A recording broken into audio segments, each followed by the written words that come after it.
নমস্কার। আজ আমি আপনাদেরকে শোনাবো আমার ও আমার পরিবারের সাথে ঘটে যাওয়া কিছু ভৌতিক অভিজ্ঞতার কথা। প্রথমেই আমি আমার পরিবার সম্পর্কে বলি। আমার দাদু ছিলেন 3 ভাই ও আমার দাদু ছিলেন বড়। আমার দাদুর 2 ছেলে ও 1 মেয়ে। ঘটনাটি শুরু করার আগেই বলি, ঘটনাটি মূলত আমার দাদুর মৃত্যুকে কেন্দ্র করেই। দাদু ছিলেন মূলত গম, আটা ও হলুদ লঙ্কা পেশাইকারে কাজের সাথে যুক্ত।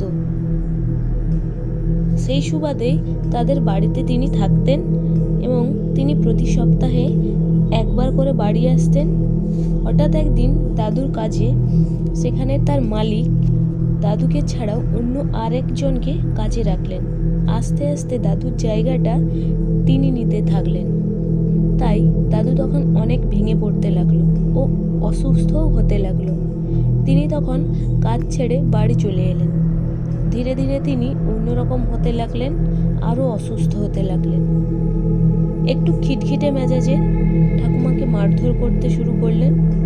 কারো বাড়িতে যেতে দিতেন না। আস্তে আস্তে দাদুর শরীরের আরও অবনতি হতে লাগলো। সালটা তখন 2017।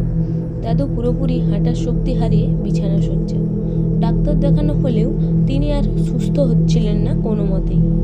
একদিন হাসপাতাল নিয়ে যাওয়ার জন্য অ্যাম্বুলেন্স ডাকা হলো, কিন্তু সেদিন কোনো অদৃশ্য শক্তি বাধা দিয়েছিল, বা দাদু হয়তো বাড়ি ছেড়ে যেতেই চাননি। তিনি হয়তো বুঝে গিয়েছিলেন বাড়ি ছেড়ে গেলে তিনি আর আমাদের কাছে ফিরে আসবেন না। তাই অ্যাম্বুলেন্সটি রাস্তা ভুলে ফেরত চলে গিয়েছিল। আমি তখন ক্লাস 10। 2018 মার্চে আমার মাধ্যমিক। আমার তখন অনেক কষ্ট হচ্ছিল। এই অবস্থায় দাদুকে দেখবো আমরা কোনোদিনও ভাবিনি।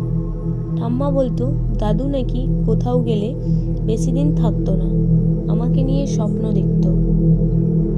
আমার কোনো বিপদ হয়েছে পরদিন সকালে ফোন করে জিজ্ঞাসা করতো, না হলে বাড়ি চলে আসতো।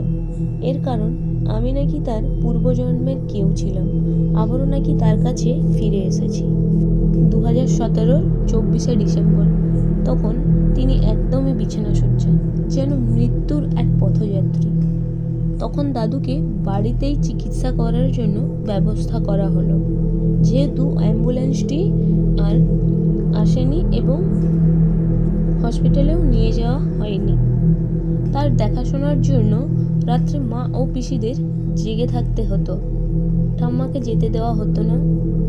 যতই শরীর খারাপ হোক না, তিনি তো সব দেখতে পেতেন। তাই দাদুর কাছে ঠাম্মাকে যেতে দেওয়া হতো না। পাড়ার এক ব্রাহ্মণ দাদু রোজ সন্ধ্যায় আমাদের বাড়িতে এসে গীতা পড়তেন। এই সময় গীতা পড়লে নাকি যিনি বিছানায় শুয়ে কষ্ট পাচ্ছিলেন, সেই কষ্ট থেকে তিনি মুক্ত পাবেন এবং পরলোকে গমন করতে পারবেন। পরদিন পিসি দাদুর কাছে জেগে বসেছিলেন। রাত্রে মাঝরাত্রে হঠাৎ শোনেন যেন শ্মশানের ডাক। একটার পর একটা শ্মশান ডেকে যাচ্ছে। শ্মশান ডাক মানে হলো, যখন কেউ বিছানা শয্যায় থাকে, ওরা নাকি জানে যে তার মৃত্যু হবে এবং সে নাকি তাদের সঙ্গী হবে। তাই তারা উল্লাসে মেতে ওঠে। 26শে ডিসেম্বর মা দাদুর কাছে গিয়ে বসেছিলেন। একটু পর মা যখন বাইরে গিয়ে দরজার গেটটা লাগাচ্ছিল, তখন দেখলো দুটো ভেড়ার মতো সাদা কেউ যেন মাকে ঠেলে দরজাটা খুলে ভেতরে ঢোকার চেষ্টা করছে। 5 মিনিট ধরে এরকম চলতে থাকলো। অবশেষে মা জোর করেই দরজাটা লাগিয়ে দিল। পরদিন আবার 27শে ডিসেম্বর কাকা বাথরুমে যাওয়ার জন্য বাইরে যায়। তখন দেখলো কেউ যেন ঘরে ঢোকার চেষ্টা করছে এবং কাকাকে দেখে সে দাঁড়িয়ে পড়ল। দুজন দুজনের চোখের দিকে তাকিয়ে রয়েছে এবং কাকাও এগোতে পারছে না এবং তিনিও আর এগোতে পারছেন না। কাকা সেখানেই স্তম্ভিত হয়ে দাঁড়িয়ে যায়।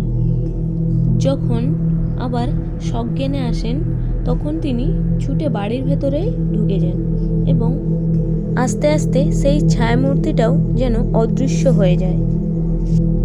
তারপর বাড়িতে ঢুকে কাকার শরীরটা অনেক খারাপ হয়ে যায়, শ্বাসকষ্ট শুরু হয়ে যায়। তারপর সব কিছুই ঠিকঠাক। পরের দিন 26শে ডিসেম্বর ভোর, হঠাৎ আমার এবং দাদার ঘুম ভেঙে যায়। আমরা বলি, দাদুকে একটু খেতে দাও, কারণ দাদু 3 দিন ধরে না খেয়ে বিছানায় শুয়ে আছে।